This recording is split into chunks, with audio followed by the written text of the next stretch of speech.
Alright, કોડશિફ્ટ starters 168 contest છે. એનો first problem કરીએ છીએ આપણે એ વાળો.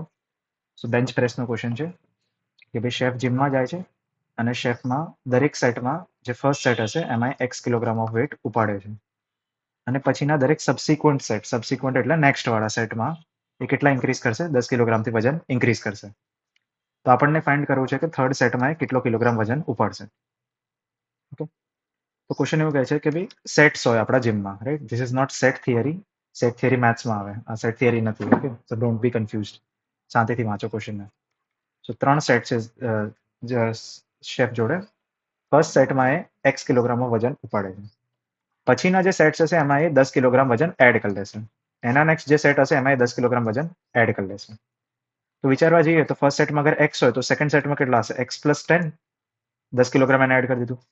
તો નેક્સ્ટ સેટમાં કેટલા હશે? X plus 20.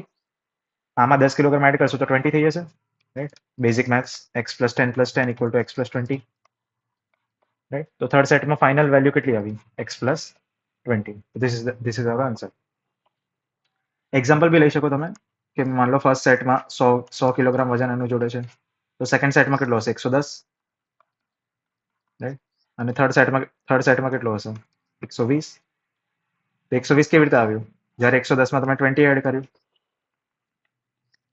રાઈટ? 120માં તમે 20 એડ કરશો તો 110 120 બની જશે, રાઈટ? તો એવી રીતે જ x plus 20 is our answer. અને કોડ કરીએ. સો ઇન્ટ એક્સ, સી પ્લસ નો કોડ પહેલા કરીએ છીએ, સી ઇન એક્સ, અને સી આઉટ કોને કરશો? એક્સ પ્લસ 20 ને. Run this. ઇનપુટ બી વાંચી શકો, 10 plus 20 equal to 30. Submit. 20 plus 20 equal to 40. So correct answer. Now let's do Java code.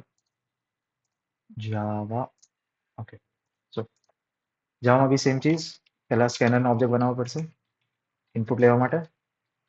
System dot in, then એક વેરિયેબલ છે એક્સ નામનું, sc dot next int, અને S out કોને કરશો આપણે? X plus 20. Run this. Submit.